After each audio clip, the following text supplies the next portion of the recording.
Hello friends, welcome to our YouTube channel study pre questions. Friends, Jharkhand कर्मचारी चयन आयोग यानी कि जेएसएससी के द्वारा एक और विज्ञापन निकाला गया है। जो विज्ञापन है झारखंड इंटरमीडिएट स्तर का, जो कि कंप्यूटर ज्ञान एवं कंप्यूटर में हिंदी टंकन आहर्ता धारक पद हेतु है। यानी कि ये हिंदी टाइपिंग वाला पोस्ट है और इसमें कुल कितनी सीटें हैं? तो इसमें कुल 922 पदों के लिए 992 पदों के लिए ये निकाला गया है। तो सारा डिटेल में हम देखेंगे कि किस विभाग में कितना पद है और क्या सिलेबस है, कब से फॉर्म भरा जाएगा। इन सारी बातों को हम इस वीडियो में जानेंगे। तो चलिए वीडियो को शुरू करते हैं। तो पहला तो इसका देखेंगे कि परीक्षा शुल्क, जो कि पहले एग्जाम की तरह ही 100 रुपया है, जिसमें कि झारखंड राज्य के अनुसूचित जनजाति अनुसूचित जाति के अभ्यर्थियों के लिए ये परीक्षा शुल्क 50 रुपये होगा। बहुत ज़्यादा मैं डिटेल में बात में नहीं करूँगा। निम्न वर्गीय लिपिक कार्यालय सहायक सह लेखपाल लेखा लिपिक एवं लेखपाल सह कंप्यूटर ऑपरेटर नगर विकास एवं आवास विभाग, इसमें कुल सीटों की संख्या 96 है। बस एक को मैं डिटेल से बता देता हूं ताकि आपको समझने में दिक्कत ना हो। इसमें अनारक्षित के लिए 39 सीट है, अनुसूचित जाति जनजाति के लिए 25 सीट है, अनुसूचित जाति के लिए 10 सीट है, अत्यंत पिछड़ा वर्ग BC1 के लिए 7 सीट है और BC2 के लिए 6 सीट है, और यह है EWS इसके लिए 9 सीट है।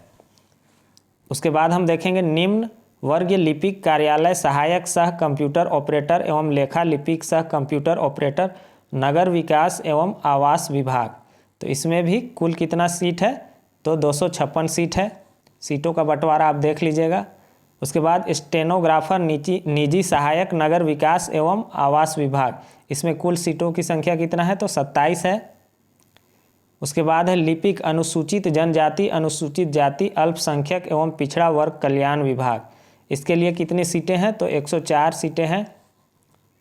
उसके बाद है निम्न वर्गीय लिपिक श्रम नियोजन प्रशिक्षण एवं कौशल विकास विभाग निदेशालय नियोजन एवं प्रशिक्षण पक्ष, इसके लिए सीटें कितना है? तो 144 है। उसके बाद निम्न वर्गीय लिपिक वाणिज्य कर विभाग में ये सीट है 97। उसके बाद निम्न वर्गीय लिपिक श्रम नियोजन प्रशिक्षण एवं कौशल विकास विभाग नियोजन पक्ष, इसमें सीट है 77। उसके बाद निम्न वर्गीय लिपिक श्रम नियोजन प्रशिक्षण एवं कौशल विकास विभाग के अंतर्गत कर्मचारी राज्य बीमा योजना के कार्यालय अस्पताल चिकित्सालय, तो इसके लिए कितना सीट है? तो 36 सीट है। उसके बाद है निम्न वर्गीय लिपिक परिवहन विभाग के अधीन क्षेत्रीय कार्यालय, इसके लिए है 104 सीटें, कुल 104 सीटें हैं। उसी तरह निम्न वर्गीय लिपिक खान एवं भूतत्व विभाग खान निदेशालय, इसके लिए सीट है 45। तो कुल टोटल सीट कितना है? कुल टोटल सीट है 922। तो ये बहुत ही अच्छा मौका है, आप अभी से टाइपिंग शुरू कर दीजिए। और जो लोग पिछला पंचायत सचिव वाला एग्ज़ाम दिए होंगे उनका टाइपिंग भी होगा, तो वो फिर से शुरू हो जाए। अब क्या क्या है? स्टेनोग्राफर निजी सहायक नगर विकास एवं आवास विभाग समूह ग अराजपत्रित, इसका पे मैट्रिक्स लेवल है 25,500 से 81,100। इसके लिए क्या क्या है योग्यता? अभ्यर्थियों को हिंदी टंकन में 30 शब्द प्रति मिनट तथा हिंदी आशु लेखन में 80 शब्द प्रति मिनट तथा अनुसूचित जाति एवं अनुसूचित जनजाति एवं अनुसूचित जाति के अभ्यर्थियों के लिए हिंदी आशुलेखन में 80 शब्द प्रति मिनट तथा हिंदी टाइपिंग में 25 शब्द प्रति मिनट है। उसके अलावा निम्न वर्गीय लिपिक कार्यालय सहायक सह, ये जितना भी सीट है इन सब में क्या है? हिंदी में क्या मांगा है? 25 शब्द प्रति मिनट, जो कि पिछला बार भी इतना ही था, 25 शब्द प्रति मिनट था। यानी कि 250 शब्द टाइप करना होगा आपको, और 10 मिनट में आपको 250 शब्द टाइप करना होगा कंप्यूटर में। और कितना एरर होना चाहिए? तो 2% से अधिक गलतियां नहीं होना चाहिए। तो सेम है पिछले बार का पंचायत सचिव और जो कलर का निकला था, सेम वही है, 25 शब्द प्रति मिनट और 2% एरर के साथ, उससे ज़्यादा गलती नहीं होना चाहिए। बाकी वही है कि मैट्रिक कक्षा इंटरमीडिएट यहीं से किया हुआ होना चाहिए, जो पहले भी हम बता चुके हैं। जो नियम है वही नियम है। सबसे महत्वपूर्ण है कि इसका सिलेबस क्या है, वो हमको फॉर्म भरने का यहाँ पर तिथि दिया गया है अच्छा, ये उम्र दिया गया है। न्यूनतम उम्र सीमा की गणना 1/8/2021 से किया जाएगा और अधिकतम भी क्या होगा 1/8/2021 इसके लिए। और फिर है आपका यहाँ पर जो है निम्न वर्गीय लिपिक श्रम नियोजन और निम्न वर्गीय लिपिक वाणिज्य कर विभाग, इसके लिए 1/8/2022 से 1/8/2022 तक। अब देखते हैं उम्र सीमा। तो अनारक्षित एवं आर्थिक कमजोर वर्ग के लिए ये 35 वर्ष होगा। अत्यंत पिछड़ा वर्ग यानी कि BC1 और BC2 के लिए ये 37 वर्ष होगा। और महिला अनारक्षित के लिए ये 38 वर्ष है। और अनुसूचित जनजाति और अनुसूचित जाति पुरुष एवं महिला के लिए 40 वर्ष है। तो ये लगभग सभी एग्जाम में सेम है, पहले भी आप पढ़े होंगे।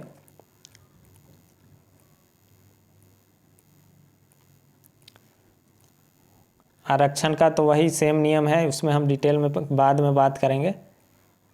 जाति और क्या क्या आय कैसे लगेगा, कौन सा मान्य होगा, थोड़ा सा सिलेबस हम लोग देख लेंगे।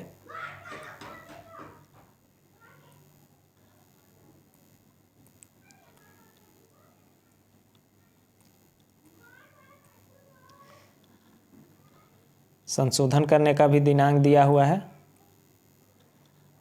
देखिए, रजिस्ट्रेशन करना तथा सूचना दर्ज करने हेतु दिनांक 20/5/2022 से 19/6/2022 की मध्य रात्रि तक, यानी कि रजिस्ट्रेशन करने का और अपना उसमें सूचना दर्ज करने का क्या है 20/5 यानी कि मई, 20 मई से जून तक, 19 जून तक है। उसके बाद परीक्षा शुल्क भुगतान करने का है 22 जून तक, 22 जून 2022 के मध्य रात्रि तक है। तो फॉर्म कब से स्टार्ट हो जाएगा 20 मई से, 20 मई 2022 से शुरू हो जाएगा।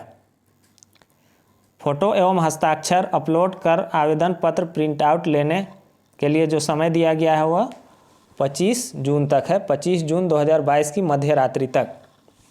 और कोई भी अशुद्धि होगा तो उसके लिए भी समय दिया जाएगा। अभ्यर्थियों को उनके शैक्षणिक योग्यता के आधार पर उपलब्ध पदों के अनुसार ऑनलाइन आवेदन में पदों का अधिमानता क्रम में विकल्प देना अनिवार्य होगा। तो उसमें और क्या बोलता है कि आयोग द्वारा OMR आधारित परीक्षा ली जाएगी। परीक्षा यदि विभिन्न समूहों में लिया जाता है तो अभ्यर्थियों के प्राप्तांक का नॉर्मलाइजेशन किया जाएगा। अगर एक से ज़्यादा दिन एग्जाम होगा तो वो क्या होगा नॉर्मलाइजेशन होगा। उसके बाद परीक्षा का स्वरूप एवं पाठ्यक्रम। परीक्षा एक चरण मुख्य परीक्षा में ली जाएगी। तो परीक्षा एक ही होगा। परीक्षा सभी प्रश्न वस्तुनिष्ठ एवं बहुविकल्पीय उत्तर युक्त होगा। एक प्रश्न का पूर्ण अंक 3 होगा। प्रत्येक सही उत्तर के लिए 3 अंक दिए जाएंगे और प्रत्येक गलत उत्तर के लिए 1 अंक काटे जाएंगे। मुख्य परीक्षा के लिए 3 पत्र होंगे। यह परीक्षा 3 पालियों में ली जाएगी। प्रत्येक पत्र के परीक्षा की अवधि 2 घंटा की होगी। तो उसी तरह से है जिस तरह से बाकी एग्जाम निकला है, उसी तरह से है कि पेपर 1 में हिंदी भाषा ज्ञान से 60 प्रश्न रहेगा और अंग्रेजी भाषा ज्ञान से 60 प्रश्न। ये क्या है क्वालिफाइंग है। दोनों को जोड़कर आपको 30% अंक इसमें लाना है, तो आप इसमें क्वालिफाई कर जाइएगा।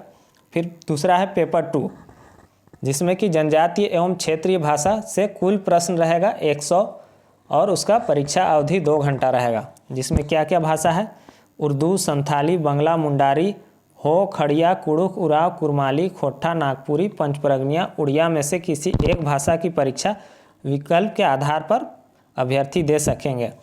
और इस परीक्षा में संबंधित भाषा के 100 बहुवैकल्पिक प्रश्न पूछे जाएंगे। तो लैंग्वेज पेपर से भी 100 प्रश्न रहेगा। उसके बाद पेपर 3 में क्या रहेगा, पेपर 3 में सामान्य अध्ययन से 30 प्रश्न रहेगा और झारखंड राज्य से संबंधित ज्ञान से 40 प्रश्न रहेगा और कंप्यूटर ज्ञान एवं कंप्यूटर पर हिंदी टंकन से संबंधित 50 प्रश्न रहेगा। तो ये पिछला जो एग्ज़ाम हुआ था उसी तरह सेम टू सेम है कि जिसमें कि सामान्य ज्ञान से 30 प्रश्न रहेंगे और झारखंड जीके से 40 प्रश्न रहेगा और कंप्यूटर और हिंदी टाइपिंग से संबंधित 50 प्रश्न रहेंगे। और सामान्य ज्ञान परीक्षा में 30% अंक प्राप्त करना अनिवार्य भी होगा। तो पेपर 1 का सिलेबस देखना बहुत ज़रूरी नहीं है। उसमें हिंदी अनुच्छेद पर आधारित प्रश्न 20 प्रश्न रहेगा और हिंदी व्याकरण से 40 प्रश्न रहेगा। उसी तरह अंग्रेजी में रहेगा व्याकरण से 40 और अनुच्छेद से 20 प्रश्न।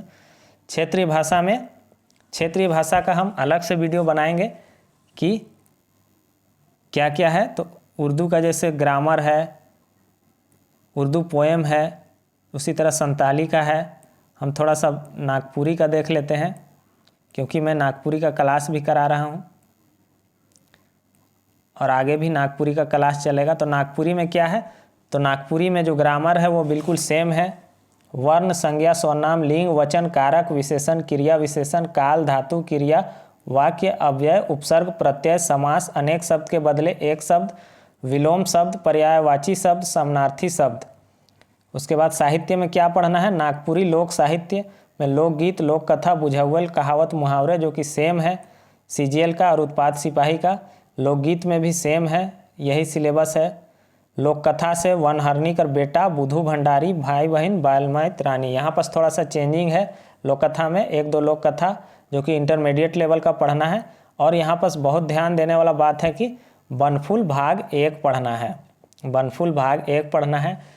देखिए मैट्रिक लेवल में आपको मंजर भाग 2 पढ़ना था और इंटर लेवल में बनफूल भाग 1 पढ़ना है। और ग्रेजुएट लेवल में हम लोग अभी पढ़ रहे हैं तो 3 आपको पढ़ना होगा। तीनों अब 3 एग्जाम आ गए हैं, तीनों अलग अलग हैं, तो तीनों का आपको ध्यान देना होगा। मंजर इंटरमीडिएट के लिए है तो मंजर भी पढ़ना पड़ेगा। अगर तीनों एग्जाम भरते हैं आप तो बहुत ज़्यादा प्रॉब्लम होगा, 3 सब्जेक्ट आपको पढ़ना पड़ जाएगा। बनकेवरा भी पढ़ना है ग्रेजुएट लेवल के लिए और इसमें बनफूल भाग 1 भी पढ़ना है। तो आपको बैलेंस करना होगा कि कैसे पढ़े और आप फोकस करना होगा किसी एक एग्ज़ाम पर। तो बाकी जो भी छूटा होगा उसको हम अगला वीडियो में डिटेल से बात करेंगे। और चैनल पर नए हैं तो चैनल को सब्सक्राइब कर दीजिए और वीडियो को ज़्यादा से ज़्यादा शेयर कर दीजिए। Thanks for watching.